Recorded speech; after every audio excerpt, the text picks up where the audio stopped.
कहानी की शुरुआत बेलवुड शहर के बाहर केविन नाम के एक आदमी से होती है, जो एक खंडर में कुछ लोगों से मिलने के लिए गया था, जिन्हें केविन को कुछ सामान बेचना था। उन लोगों का कहना था कि ये एक खास एलियन टेक्नोलॉजी है, और जैसे ही केविन ने उन ट्यूब्स को उठाया तो उनके अंदर कई सारी चिप्स थी जो उस वक्त डीएक्टिवेटेड पड़ी हुई थी। पर उन आदमियों को भी उस चीज के बारे में कुछ ज्यादा पता नहीं था, और इसीलिए केविन ने ज्यादा जानकारी लेने के लिए ग्वेन को वहां बुलाने का फैसला किया। जल्द ही ग्वेन और बेन नाम के दो भाई बहन वहां पहुंच गए। बेन के पास ओमनीट्रिक्स नाम की एक घड़ी थी जो उसे टाइम तो नहीं दिखाती थी, लेकिन उस घड़ी के अंदर खास शक्तियां थी। वो बेन को एक खास तरह के एलियन में बदल सकती थी, जिनके अंदर तरह तरह की शक्तियां होती थी। खैर, जल्द ही बेन को एहसास हुआ कि उन चिप्स के पास खड़े होते ही ओमनीट्रिक्स में कुछ हलचल हो रही थी। उधर से इस टेक्नोलॉजी को बेचने वाला आदमी काफी चिढ़ रहा था, क्योंकि डील होने में बहुत ज्यादा देर लग रही थी। उसका कहना था कि उसने कभी भी ऐसे अजीब खरीदार नहीं देखे।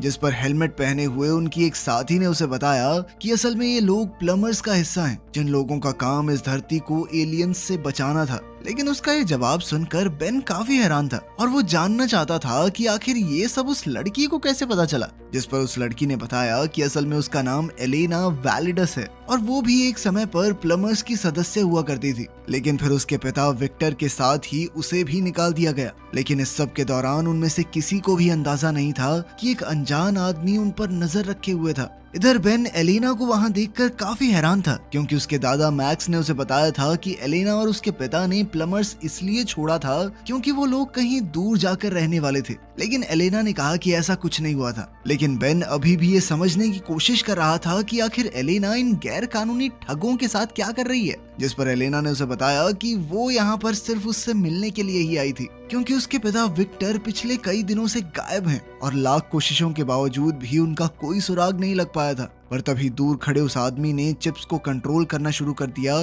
जिसके बाद वो चिप्स उन ट्यूब्स को तोड़ते हुए बाहर निकले, और उन्होंने वहां मौजूद सभी लोगों पर हमला शुरू कर दिया।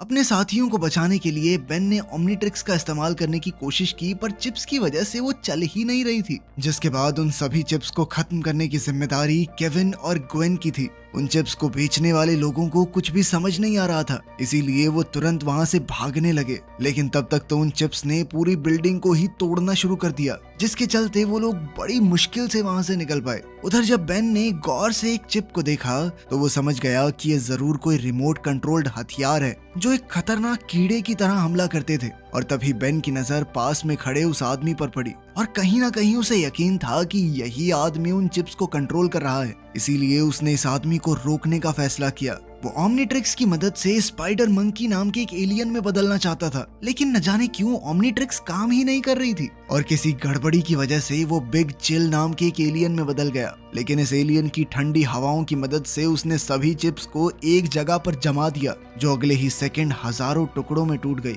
इसके बाद बेन ने उस आदमी की तरफ भागने का फैसला किया, पर जैसे ही उसने उस आदमी पर हमला किया तो उस आदमी ने किसी तरह से बचते हुए ग्वेन के ऊपर कई सारे कीड़े फेंक दिए, जिसके चलते बेन को उसे बचाने के लिए नीचे आना पड़ा। और इसी मौके का फायदा उठाकर वो आदमी वहां से निकल गया। लेकिन उस आदमी के साथ साथ एलेना भी वहां से गायब थी, और अब केविन और ग्वेन का मानना था कि ये सब कुछ एलेना का ही किया धरा है। लेकिन बेन को अभी भी लगता था कि वो इस सब में शामिल नहीं है, और अब उसने सोच लिया कि वो सच्चाई जानकर रहेगा कि आखिर एलेना और उसके पिता विक्टर को क्यों निकाला गया था प्लम्बर से। और इसके लिए वो सीधा अपने दादा मैक्स के पास गए। लेकिन उस वक्त मैक्स कम्युनिकेशन सेंटर में नहीं था, और इसीलिए उन तीनों ने मैक्स का इंतजार करते हुए कुछ चिप्स को टेस्ट करने का फैसला किया, जिसमें उन्हें पता चला कि ये चिप्स पूरी तरह से टेक्नोलॉजिकल नहीं थी। उनके अंदर मशीन के साथ साथ एक जिंदा कीड़ा भी था। इस बारे में और ज्यादा जानने के लिए ग्वेन ने अपनी शक्तियों का इस्तेमाल करने का फैसला किया, लेकिन उसकी जादुई शक्तियां उस पर काम नहीं कर रही थी। जिसके बाद केविन ने ये काम कंप्यूटर की मदद से करने का फैसला किया, पर इस काम में थोड़ा समय लगने वाला था, और इसीलिए बेन का मानना था कि उन्हें ये समय एलेना को ढूंढने में इस्तेमाल करना चाहिए। लेकिन ग्वेन इसके लिए बिल्कुल भी तैयार नहीं थी, और इसी को लेकर उन दोनों में बहस शुरू हो गई। ये बहस तब तक चलती रही जब तक उनके दादा मैक्स वहाँ नहीं पहुँच गए। वहाँ आते ही मैक्स की नजर उन चिप्स पर पड़ी, जिन्हें देखते ही मैक्स का कहना था कि मैंने ये चीज पहले भी कभी देखी है, लेकिन बुढ़ऊ को याद नहीं आ रहा था कि कहाँ। तभी बेन ने सही मौका देखते हुए उनसे एलेना और विक्टर की सच्चाई के बारे में पूछा, लेकिन इससे पहले कि मैक्स को जवाब देता एक वार्निंग अलार्म सुनाई देने लगा, जिसका मतलब था कि किसी अनजान आदमी ने सेंटर में घुसने की कोशिश की है। और ये अलार्म सुनते ही वो लोग तुरंत ही सिग्नल को फॉलो करते हुए मैक्स के कमरे में पहुंच गए, जहां एलेना पहले से ही उनका इंतजार कर रही थी। एलेना को वहां देखते ही मैक्स ने उसे बाहर निकल जाने को कहा, पर तभी बेन ने एलेना का साथ देते हुए मैक्स को विक्टर की गुमशुदगी के बारे में बताया, जिसे बेन के मुताबिक उसी अनजान आदमी ने अगवा किया होगा जिसने उनके ऊपर हमला किया था। लेकिन अभी भी बाकी सब लोग एलेना के खिलाफ ही थे और इसीलिए केविन उसे कमरे से बाहर ले गया ताकि मैक्स अकेले में बेन और ग्वेन से बात कर सके। जिसके बाद मैक्स ने उन्हें कंप्यूटर में विक्टर की फाइल दिखाते हुए बताया कि असल में विक्टर को प्लम्बर्स से इसलिए निकाला गया था क्योंकि वो एलियन चिप्स को चुराते हुए रंगे हाथों पकड़ा गया था। पर यह फाइल देखने के बावजूद भी बेन के मुताबिक एलेना का इस सब से कोई लेना देना नहीं है और वो उस आदमी तक पहुंचने का इकलौता रास्ता थी। पर मैक्स को एलेना की बातों पर 1% भी भरोसा नहीं था और इसीलिए बेन ने अपने हिसाब से आगे बढ़ने का फैसला किया। जिसके बाद वो मैक्स की बाइक लेकर एलेना के साथ खुद ही उस आदमी को ढूंढने के लिए निकल गया और अब वो लोग तेजी से उस जगह की तरफ बढ़ रहे थे जहां एलेना को वो चिप्स मिली थी। उधर विक्टर रात के समय एक सुनसान सड़क पर अकेला चल रहा था कि तभी दो आदमियों ने उसे रास्ते में ही रोक लिया और उनके मुताबिक उसे रात में ऐसे अकेले नहीं घूमना चाहिए। पर विक्टर का कहना था कि वो बिल्कुल भी अकेला नहीं है और ये कहते ही उसने अपने कोट के नीचे से कई सारे कीड़ों को उन आदमियों के ऊपर छोड़ दिया। इधर बेन और एलेना तेजी से आगे बढ़ रहे थे पर वो इस बात से अनजान थे कि विक्टर पहले से उनका इंतजार कर रहा था और जैसे ही वो दोनों एलेना की बताई हुई जगह पर पहुंचे तो उन्होंने चारों तरफ छानबीन करना शुरू कर दिया। वहीं विक्टर उस बिल्डिंग के बाहर शिपिट नाम की एक कंपनी के ट्रक में हजारों चिप्स लोड करवा रहा था और इस हलचल के बावजूद भी उन दोनों को कुछ भी पता नहीं लगा और वो विक्टर की लैब में छानबीन करने में लगे हुए थे, जहां उन्हें कई सारे डॉक्यूमेंट्स मिले जिनमें शिपिट का डिलीवरी फॉर्म भी शामिल था। इससे पहले कि वो लोग कुछ समझ पाते तभी उनका सामना कुछ अनजान लोगों से हुआ जो उनकी मदद करना चाहते थे। पर तभी बेन की नजर उनकी आंखों पर पड़ी जो काफी अजीब सी थी। जिसके बाद एलेना ने उसे बताया कि उन लोगों के अंदर चिप्स घूम रही थी और न जाने कैसे वो उनके काबू में है। तभी उनमें से एक आदमी ने कहा कि वो उन्हें अपनी रानी से मिलवाना चाहता है। जिसके बाद वो लोग धीरे धीरे आगे बढ़ने लगे। बेन तुरंत ही ओमनीट्रिक्स का इस्तेमाल करना चाहता था लेकिन चिप्स के पास होने की वजह से वो दोबारा से नहीं चल रही थी, जिसके चलते उन्हें मजबूरन वहां से भागना पड़ा। पर फायर एग्जिट से बाहर निकलते हुए उन्हें एहसास हुआ कि वो लोग चारों तरफ से घिर चुके थे और इसीलिए बेन ने अपनी ओमनीट्रिक्स को ओवर पावर करके उन लोगों पर एक हमला किया जिसने उन सभी को पीछे धकेल दिया और इस मौके का फायदा उठाकर वो लोग अपनी बाइकों पर बैठकर भाग निकले। लेकिन वहां से निकलते ही एलेना की बाइक फिसल गई, जिसके बाद बेन को उसे अपनी बाइक पर बैठाने के लिए वापस आना पड़ा। वहां से निकलते ही बेन ने एलेना को बताया कि अब उन्हें जल्द से जल्द शिपिट के ऑफिस जाना पड़ेगा क्योंकि इस पहेली का अगला सुराग वहीं से मिल सकता है। उधर सेंटर पर केविन और ग्वेन ने आखिरकार चिप्स के एनर्जी सिग्नेचर का पता लगा लिया था। उन्होंने हिसाब लगाया कि इस तरह की एनर्जी सबसे ज्यादा शिपिट के डिस्ट्रीब्यूशन सेंटर में मौजूद थी। उन्होंने तुरंत ही वहां जाने का फैसला किया पर वहां पहुंचने पर उन्हें पता चला कि सेंटर तो पूरी तरह से खाली हो चुका था। उन्होंने फिर भी छानबीन जारी रखते हुए कोई सुराग ढूंढना शुरू कर दिया और अपनी तहकीकात में उन्हें दुनिया भर में भेजे गए सामान की पर्चियां मिली। पर तभी वहां काम करने वाले एक आदमी ने उन्हें देख लिया और उसने उन्हें तुरंत वहां से चले जाने को कहा। लेकिन उन्हें ये समझ नहीं आ रहा था कि आखिर इतनी रात कोई आदमी यहाँ कर क्या रहा है और सवाल करने पर उसने जवाब दिया कि मेरा काम अपनी रानी की सेवा करना है और उसके लिए समय मायने नहीं रखता, फिर चाहे टाइम जो मर्जी हो फर्क नहीं पड़ता। उस आदमी का जवाब सुनते ही वो दोनों समझ गए कि वो भी उन चिप्स के वश में था। इसीलिए केविन ने अपने हाथ को एक लकड़ी के हथौड़े में बदल दिया और उस आदमी को एक ही मुक्के में खिड़की से बाहर फेंक दिया। जिसके बाद वो दोनों उन सारी पर्चियों को लेकर वापस अपनी गाड़ी में बैठ गए। पर तभी उन दोनों की नजर दोबारा उस कर्मचारी पर पड़ी जो अपने हाथों से कुछ अजीब कर रहा था और जैसे ही उन्होंने अपने आसपास देखा तो वो तुरंत ही समझ गए कि वो आदमी उन पर हमला करने के लिए चिप्स को तैयार कर रहा था। अगले ही सेकंड उन सभी चिप्स ने उन दोनों पर हमला करना शुरू कर दिया। केविन ने वहां से दूर जाने की कोशिश की पर उन चिप्स ने 3 बहुत बड़ी बॉल्स का रूप लेकर तेजी से उनकी गाड़ी का पीछा करना शुरू कर दिया। उनसे बचने के लिए केविन ने अपनी गाड़ी को तेजी से घुमाकर एक बॉल की टक्कर कराकर उसे तबाह कर दिया। लेकिन अगले ही सेकंड वो बॉल दोबारा से जुड़ गई और अब केविन के पास अपनी रफ्तार से उन्हें पीछे छोड़ने के अलावा कोई दूसरा चारा नहीं था और इसीलिए उसने अपनी गाड़ी का टर्बो मोड चालू कर दिया। लेकिन इससे भी कोई फायदा नहीं हुआ और वो बॉल्स अभी भी उनका पीछा ही कर रही थी। इसीलिए केविन उन्हें खाली मैदान में ले गया जहां उसने उन बॉल्स को अपनी गाड़ी से कुचलने की कोशिश भी की, लेकिन इस कोशिश में उसकी गाड़ी ही पलट गई। जब वो लोग अपनी गाड़ी से बाहर निकले तो वो चिप्स अभी भी उनके ऊपर थी और अब उन्होंने साथ जुड़कर एक बहुत बड़ी बॉल का रूप ले लिया।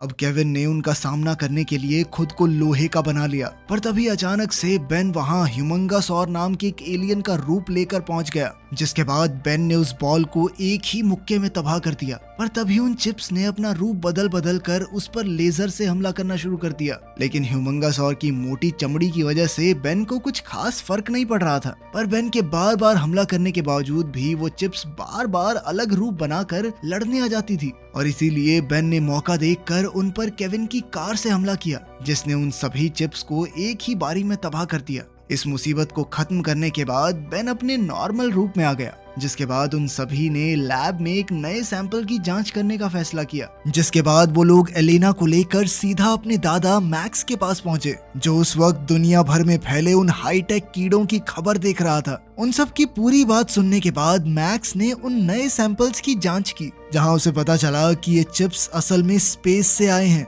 अपनी जांच खत्म करने के बाद मैक्स ने उन सभी चिप्स को वापस डब्बे में डाल दिया, लेकिन अनजाने में उनसे एक चिप बाहर ही छूट गई। इसके बाद वो सभी लोग इस समस्या से बाहर निकलने का रास्ता ढूंढने लगे। तभी बेन को उनकी रानी का ख्याल आया, जिसके बाद उसका कहना था कि उन्हें सिर्फ इन चिप्स की रानी को खत्म करना है, बाकी लोग रानी की मर्जी के बिना काम नहीं कर पाएंगे। लेकिन इस सब के दौरान किसी की भी नजर वहां घूम रही चिप पर नहीं पड़ी। साथ ही रानी को ढूंढना कोई इतना आसान काम तो था नहीं, और इसीलिए वो सभी लोग कंप्यूटर्स पर बैठकर इस बारे में और जानकारी इकट्ठा करने में लग गए। लेकिन फिर मौका देखकर वो आजाद चिप चुपचाप मैक्स के हाथ पर चढ़ गई, जिसके कुछ देर बाद जब बेन अपने दादा मैक्स से कुछ सवाल पूछने के लिए गया तो मैक्स ने उसके ऊपर हमला करने की कोशिश की, जिसे देखकर बेन तुरंत ही समझ गया कि मैक्स अब उन चिप्स की रानी के वश में था। और जब बाकी लोगों को बेन के चिल्लाने की आवाज सुनाई दी तो केविन ने तुरंत ही पीछे से जाकर मैक्स को बेहोश कर दिया। लेकिन इसके बाद वो लोग आपस में बात करने लग गए, जिसका फायदा उठाकर मैक्स ने स्मोक मशीन चालू कर दी, जिसके धुएं से वहां ऐसा माहौल हो गया कि कुछ भी देख पाना बहुत मुश्किल था। और ऐसे हालातों में मैक्स वहां से निकलने में कामयाब हो गया।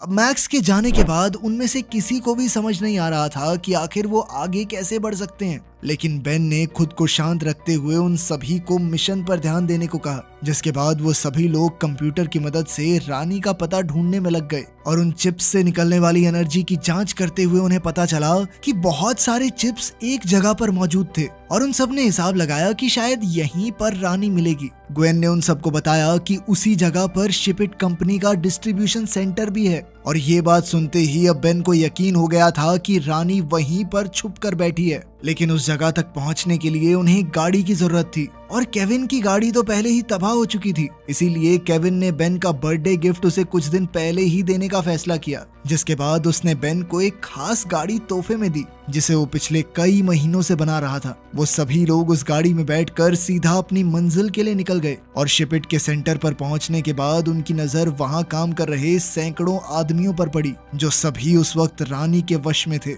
अपने शक को यकीन में बदलने के बाद जब वो लोग आगे बढ़े तो उनकी नजर मैक्स पर पड़ी, जो बाकी लोगों के साथ मिलकर काम कर रहा था। लेकिन वो लोग चाहकर भी उस वक्त अपने दादा को बचा नहीं सकते थे, और इसीलिए उन्होंने आगे बढ़ने का फैसला किया। कुछ देर तक आगे बढ़ने के बाद वो लोग एक बहुत बड़े कमरे में पहुंच गए, जो काफी सारे लोगों से भरा हुआ था, और उन्हीं सब लोगों के बीच विक्टर भी मौजूद था। उसे देखते ही केविन समझ गया कि उस दिन खंडर में विक्टर ने ही उनके ऊपर हमला किया था, और अब उन सभी को एलेना के ऊपर भी शक होने लगा था कि कहीं वो अपने पिता से तो नहीं मिली हुई थी। लेकिन एलेना ने कहा कि मुझे इस बारे में कुछ नहीं पता, और तुम्हारे दादा भी तो रानी के लिए काम कर रहे हैं, क्या वो भी मेरे बाप के साथ ही मिला हुआ है? और उसकी इस बात में कहीं ना कहीं सच्चाई भी थी, क्योंकि विक्टर बिल्कुल मैक्स की तरह ही बर्ताव कर रहा था। लेकिन केविन को अभी भी एलेना पर पूरा विश्वास नहीं था।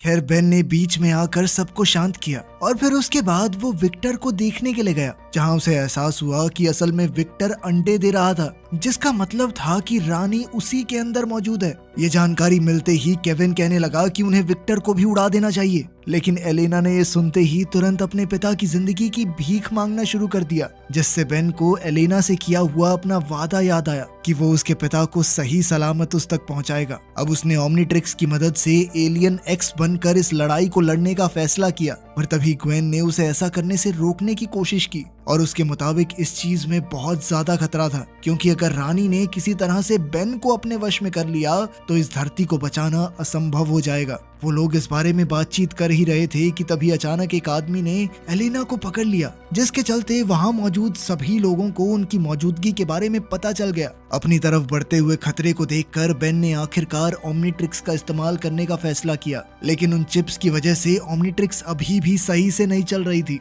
और वो बहुत बड़े एलियन एक्स की जगह नैनोमैक नाम के एक दूसरे एलियन में बदल गया, जो असल में इंसान और नैनो चिप का फ्यूजन था। इसके बाद बेन खुद को और छोटा करते हुए सीधा विक्टर की तरफ बढ़ा और वो चुपचाप विक्टर की नाक के जरिए उसके शरीर के अंदर घुस गया, जहां पहुंचते ही उसे रानी की आवाज सुनाई देने लगी। वहीं बाहर उसके साथ ही बाकी आदमियों से लड़ने में लगे हुए थे और बेन अकेला विक्टर के शरीर के अंदर उस रानी से लड़ रहा था। रानी उसे अपने वश में करने के लिए हर एक मुमकिन कोशिश कर रही थी। दरअसल रानी का प्लान था कि वो पूरी दुनिया के इंसानों को एक ही बारी में खत्म करेगी और इसके लिए उसने अपने सभी चिप्स को एक्टिवेट कर दिया। लेकिन तभी बेन ने पूरी ताकत के साथ उसके ऊपर एक आखिरी हमला कर दिया, जिससे रानी का शरीर पूरी तरह खत्म हो गया। जल्द ही वहां मौजूद सभी लोग वापस अपने होश में आने लगे और बाकी सारी चिप्स भी अपने आप ही तबाह हो गई। बेन भी विक्टर के शरीर से बाहर निकल गया, जिसके बाद उसके दादा मैक्स ने उसे शाबाशी देते हुए अपने पुराने दोस्त विक्टर से भी माफी मांगी,